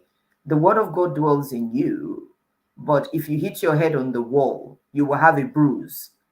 And you need to remember that part is still there. You just need to make sure that you keep the edges trimmed. Otherwise, the lovely green grass is going to become a forest, and then you will not be able to manage it. So in cases where we see people who are out, who cannot function normally, most of the time is because the bush is overgrown. That is what we're saying. That is what we're addressing. But when it's all well done and somebody's been there to cut the edges, it looks all nice and we all look okay.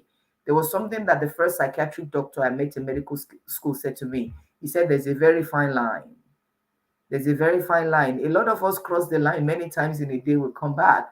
When somebody cuts you out in traffic and you're like, why? You have just showed some signs too. And you're born again and you're tongue talking and you're on your way to lead fellowship. And yet you just demonstrated some extreme anger there. So it's just that some people, they're not unable to function because of this, and it affecting their lives. So please look respectfully at the people who have mental health problems. If you're a preacher, you're a pastor, you're a pastor's wife listening to me, please do not demonize depression and make your members, run into hiding when they have things that they could be discussing and getting help for. Can I Jesus also? Christ. Yes, go ahead, sis. I'll let you finish. I'll let you finish. Yes, Jesus Christ paid the price for everything. So if they say, oh, pastor, and there is this diarrhea I have that is not going, we call for people who are not well in church. They come out and we're claiming how they have been healed from it. Jesus Christ also paid the price for that. So don't make people feel as though it is their sin that is making them to have this kind of problem. If you will not do that to somebody who is going for operation for gallstones, why should you do that for somebody who's got mental health problems? Go ahead, sis. Please speak. Just to say that stigma is still so much alive. Yeah. There's so much stigma around mental health, and in my clinical experience, people who are immigrants actually end up presenting to psychiatry with Late. much more severe presentations because we're leaving it too late to get help. So parents are burying it under the carpet. They don't want people to know. And then things just progress until it becomes this huge thing that you then cannot cover any longer. Early intervention makes a difference. So if you notice any challenges, go and get help. If there's nothing going on, you get reassured. If there's something going on, you get help early. And then people also get help, or they go and see a professional and it's like, I reject it. So then they don't follow through on any of the advice given. They go away and not get treatment or give the child the early treatment, but then it continues to progress. By the time they come back again, it's a different matter altogether. So please, early intervention, or when you also get professional advice, combine it with your praying and fasting as well. Yes. And I'll add to what we've been talking about. If you're listening to me and you're not skilled, but you are in ministry, God will hold you responsible for every advice that you give that ends somebody's life or puts them in a difficult place because you are not skilled to give that advice. Let me give you an example. Many years ago, I went somewhere to minister, and the preacher was talking about a lady who had pain in their belly. And the pain is there when the person is fasting, and the pain gets worse. It was so bad, the pain was now going through to the back. And the pastor was saying how, they told this person off that I had similar problem and I fasted and I said, devil, I'm going to teach you a lesson. And I fasted and I fasted and I was just looking at that woman. I'm like, hey, we're going to have a perforated ulcer on our hands. And that person is going to be rushed to the hospital and they will say that the people of the world killed him. And it was not the people of the world. It was ignorance. I had to call the pastor out and I said to them, I said, that was wrong. I said, that was wrong. God does not need you to fast to hear you. Why are you doing this? You're making this person feel like if they don't do this particular exercise, God is not going to hear them. And this person does not have enough money to eat. They are trusting God for financial breakthrough. You are telling them to fast. The person is already stressed. School fees is almost there. They've got type A personality or whatever it is. Everything is just pointing in one direction, that the lining of that stomach is being torn apart and is being bathed with acid. And now you tell them to avoid food. They cannot even afford medication to buy, for to treat their ulcer.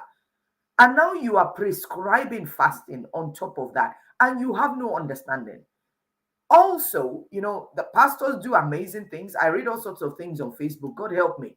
There was a time I saw a post and the person said, your pastor, Your pastor does better than your doctor. Your pastor does better than your accountant. Your pastor, they were listening. So for this reason, you need to appreciate your pastor. I said to myself, all that this person is asking for is a bit more money.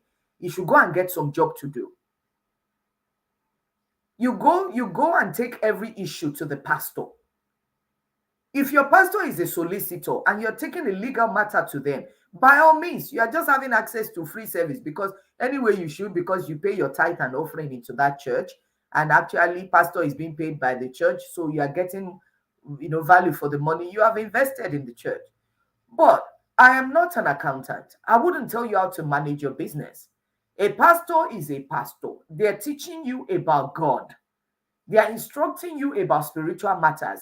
If they happen to be like myself, who has got medical knowledge and experience and expertise, fine. But the pastors don't know where to draw the line. Now, you see a pastor saying, a child of God cannot have depression. You do not have depression. And that person goes home. There was an incident that happened that a sister told me. This happened abroad. This gentleman is a makeup artist, and people queue up. I mean, you have to book him almost 8 months ahead of time to be able to get him to do your face beats. That's what they call it at your event. This guy relocated, was attending a church for a long time, and was all right until the pastor realized that he was a makeup artist. And the pastor called this guy and said, "What is wrong with you? You're doing women's job. That's a women's job to be making face. You should go and find something proper to do." This guy, because he was so humiliated and everything, and of course, as African people, we respect our pastors. May God have mercy on us. A lot of us just switch off our brain. Once pastor says something, we don't check it. This young man stopped his job.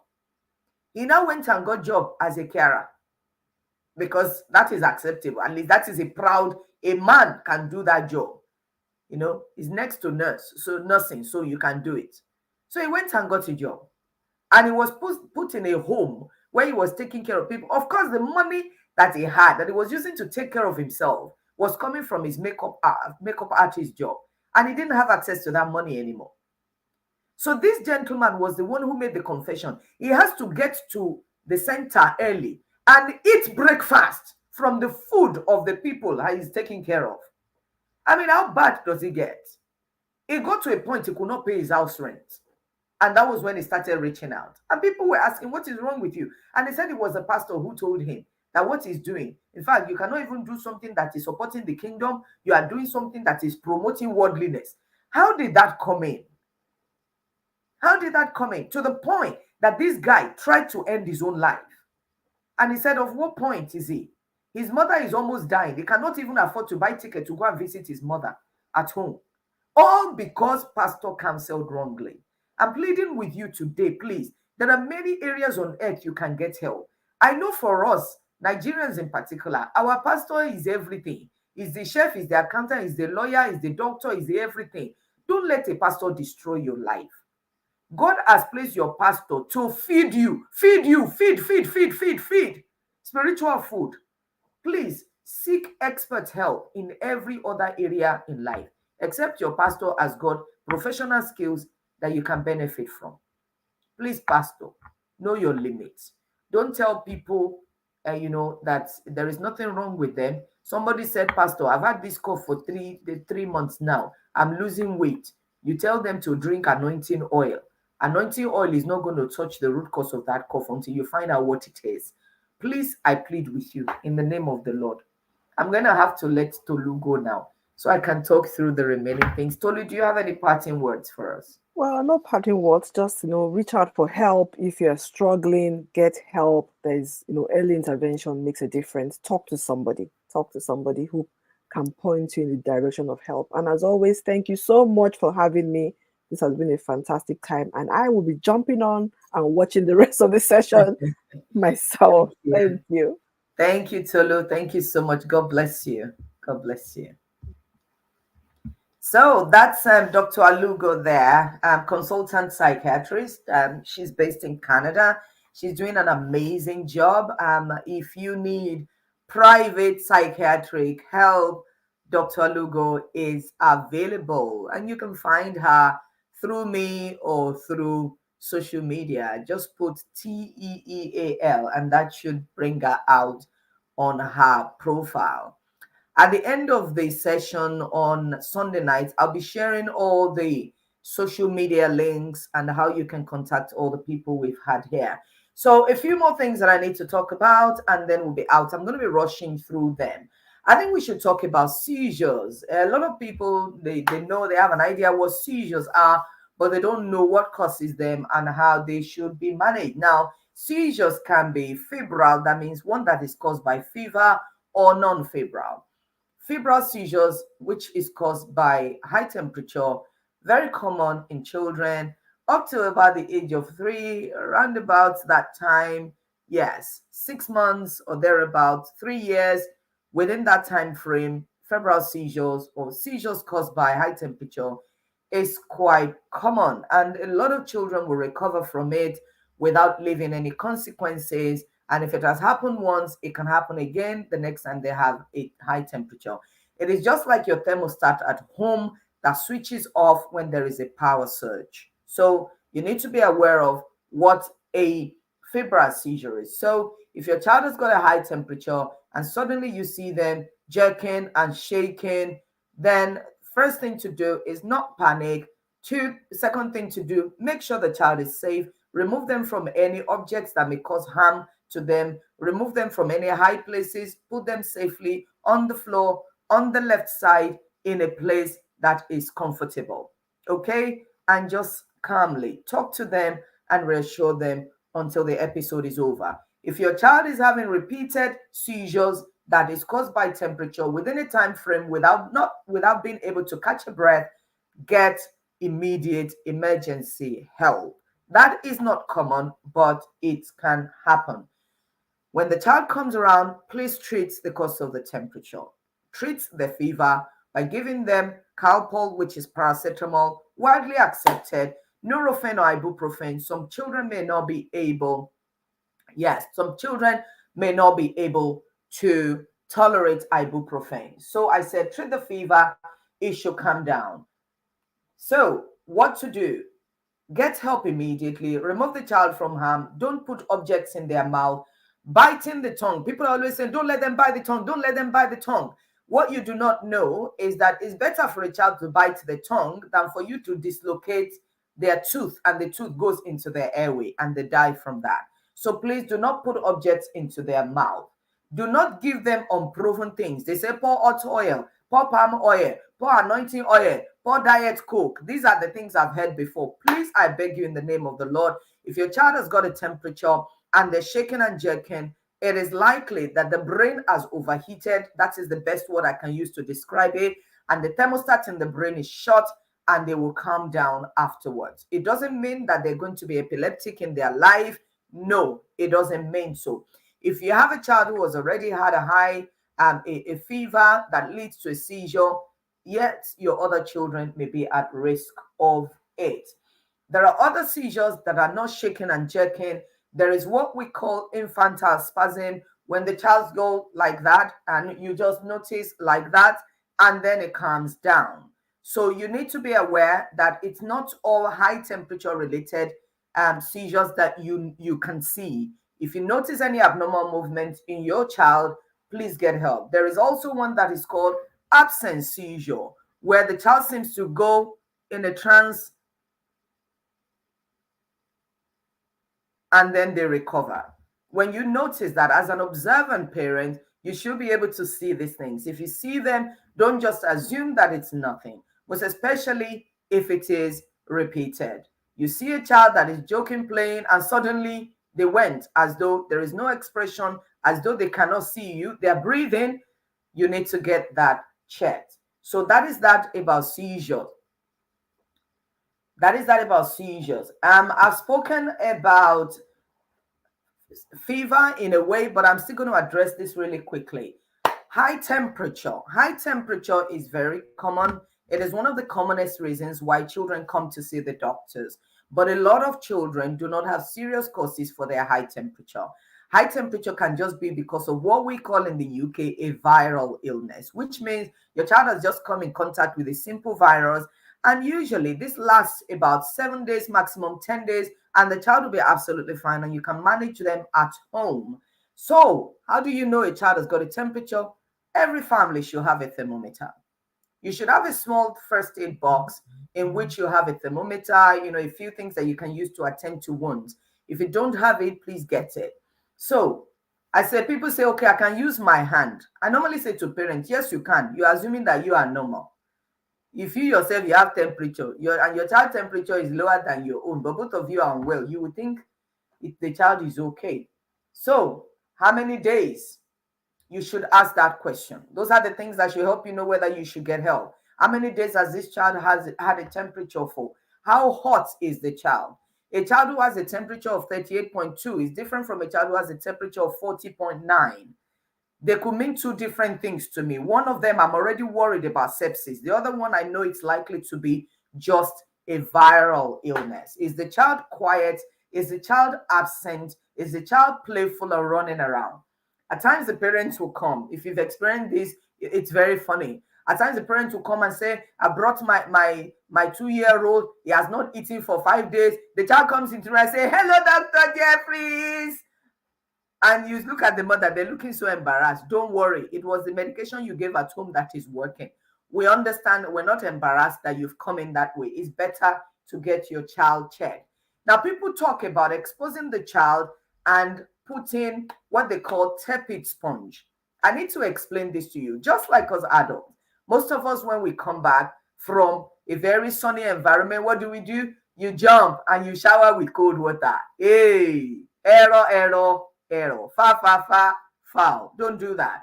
If your child has got a high temperature, please don't use cold water to mop their body. It is very wrong. Your skin has got pores.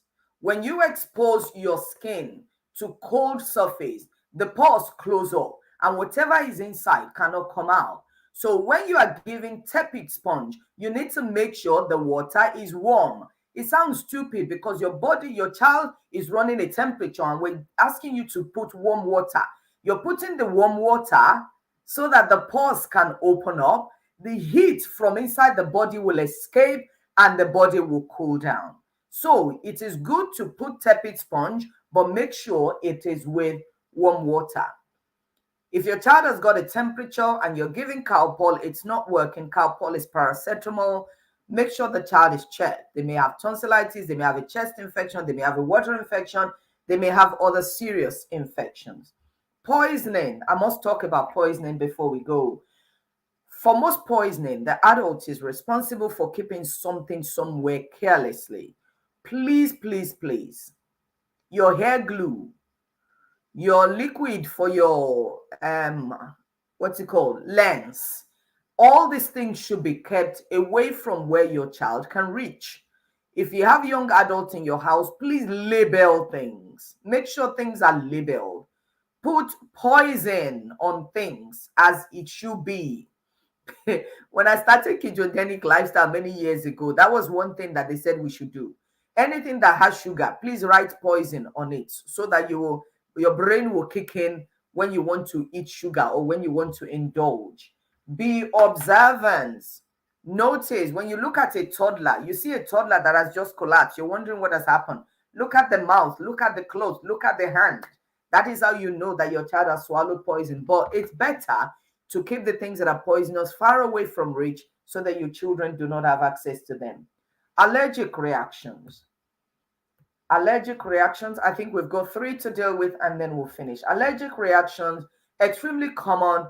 Some of them are life-threatening. How do you know that there is an allergic reaction? Number one, if the child is able to speak, they can tell you, I'm feeling tingling in my mouth, in my tongue.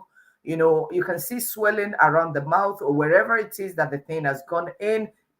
Some will tell you that the chest feels tight, that they feel they cannot breathe. Some of them will have, a red face, and some will tell you that they feel like their throat is closing in. These are all very scary words. If your child is telling you that, you need to be getting help immediately. If your child has ever had a situation where face swelled up, tongue swelled up, they could not breathe, and you managed to calm the first episode down, I beg you in the name of the Lord, God has given you another appointment, another opportunity for that child to be alive. That child has got to be seen by a clinician. Most likely, they need what is called an EpiPen, which will save their life.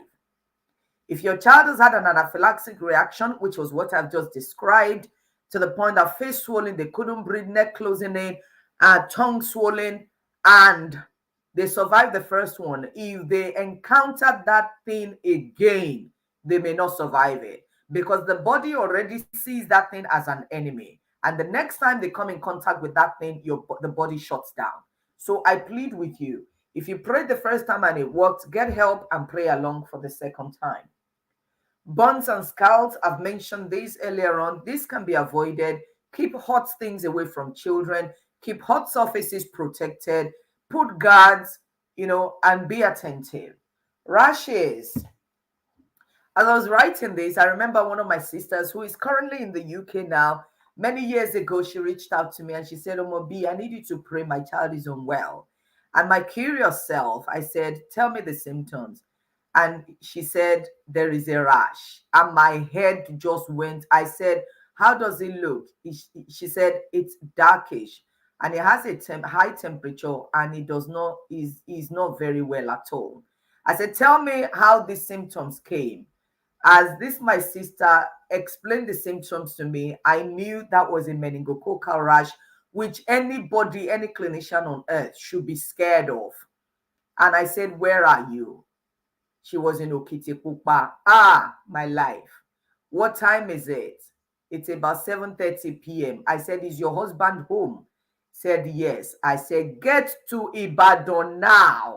Because there was nowhere around, no doctor, nowhere near where they were. I said, is there any whatever that is closer to you? The closest one. She said, the closest big hospital is Ibadan. They got to Ibadan hospital. I don't know what time that night they got to. I saw that child. The child is in the UK now. A testimony of God's faithfulness. God saved that child. If your child has got a high temperature, they've got a rash, I'm aware that in dark-skinned people, it may be difficult to elicit this test, but there is something called a glass test. I will not teach you this. You need to make a little commitment towards your own salvation. Go and find out on YouTube how to carry out a glass test for rashes. That may save your child's life or the life of a neighbor's child. Glass test is important. If there is a rash that is not fading when you press hardly and your child has got a temperature and they look unwell, that is a nasty rash. It tells you that germs are spreading within your child's blood really fast and they need immediate help. It is not the time to call the pastor to come home. It is the time to run to the hospital, a hospital where there is a doctor who is knowledgeable, and ask the pastor to be praying as he's coming and to meet you at the hospital. So get help immediately. Okay. Other rashes like chickenpox and measles, some of us survive them. If you have a child who is within the age that should be immunized, please, please, please immunize your children. Some of this immunization we give is not to stop your child from having that infection, it is to stop your child from having a serious type of infection. Now, the very last thing, which was a question that a lady sent in, I was very grateful and very happy because in spite of me asking last night that people should send questions in for the medical session today, nobody did. And then at about 8 o'clock or thereabout, I had a question. Thank you, my sister, for sending this question in. I deliberately have not answered any question on the thread today because I asked for people to send questions in because I knew that we will have to put a lot into this our 2 hour session. I'm sorry I didn't answer your question, but there was no how I could do that. It would take us out of what we planned. As you can see, we are now 4 minutes behind our stopping time. This is the question that was sent in today. My 7-year-old is starting to have hair in her armpit. Should I be worried? Yes, you should be. That is a simple answer I will give you. If you brought your your 7-year-old to me in a consulting room, I will definitely be asking you loads of questions, and I will be looking at what we need to do. That is called premature or precocious puberty. So things have changed, times have changed, children are bigger nowadays than when we were growing up. I, for an example, I started what's it called? What we call menarche or puberty after the age of 10. I mean, people within my age group, most of us started period about the age of 12, 13, some 14. That was the age range. But these days, 10, you see a 10-year-old in primary school, they're already having periods or they're already having changes in their body. But the agreed age for a child to start to have features of what we call secondary sexual characteristics will be the age of 8 for girls and 9 for boys. So if your child is starting to have hair in the armpits, the breast is starting to develop, and they're not at the age of 8, they need to be checked. Okay. For most of the children that are checked, they don't really find anything. We don't find anything, but it's important that we check. What do? We ask history. If you started your period early, your children, your girls are likely to start theirs even earlier than others. Okay. We ask about the growth of the child. We ask about the behavior of the child. We ask about the vision of the child. We ask about many different things. So when you see that doctor and they're asking you questions, lots and lots of questions, then they examine the child. The classical things that we're looking at for that will tell us whether this is a healthy child or this is not a healthy child. Your doctor may decide to carry out blood tests, x-rays, and scans, depending on whether they're concerned. When they carry out all of these things and things are normal, then they will just reassure you and say this is a one-off. If it is like your child is the age of 6 and they're already having these features, there are things that can be done, medications that can be brought in to arrest that process so that your child can fully enjoy and benefit from that phase in life before their body starts to speak all sorts of English they do not understand. How do I get help for that 7-year-old that is now having bodily changes? One of the things that people forget to talk about is the child themselves, because the child feels different. The child is now having hair in the armpit, and everybody else in the class, they don't have hair. So that child is worried. Is there something wrong with me? Should I be concerned? They may not want to go out to PE. They may not want to dress up where the other girls are. You need to address this. And how do you address it? By getting information yourself. So there are many resources available online. Go and type precocious puberty, premature puberty, and go to websites that will give you the information so that you will be able to talk to your child and you have the understanding of the condition. You'll be able to say, daughter, we need to go and see the doctor. I know that this is coming a little bit early. Just like when you're flying, some people get to the airport on time. Some people are rushing. They are calling their name Omobola Jeffries. Omobola Jeffries, please make your way to gate 834. Some people are like that in life. Some people will arrive the airport 7 hours before time and sleep there. Why? Because they think they will oversleep at home. Yet they will still miss the flight. But there are different stages and different people. You just happen to be one of the people who have come on a bit earlier. And we need to find out why you've arrived too early. It doesn't mean there's something wrong with you, but we need to get help. You need to reassure that child and then explain to them what is happening in their body. And then listen to your doctor and finally pray. Listen to what the doctor has to say as the plan for investigation. Like Dr. Alugo said, don't just say, I bind, I reject that. That is fine. If you reject it, it is not the doctor's child that has the problem. It is your child.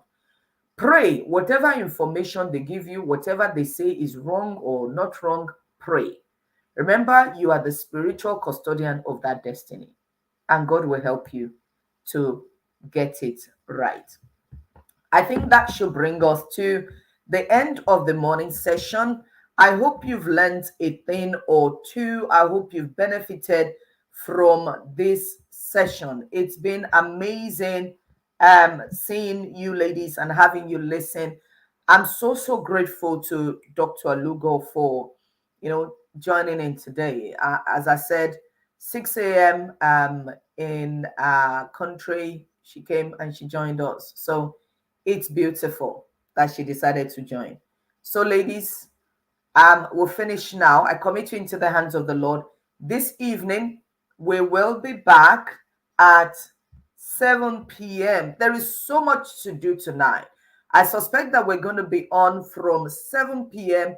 until about 11 o'clock because tonight we're going to have, should I let you in on what is happening tonight? We're having a lot of discussion. We're having a discussion about supporting our children, supporting the girl child.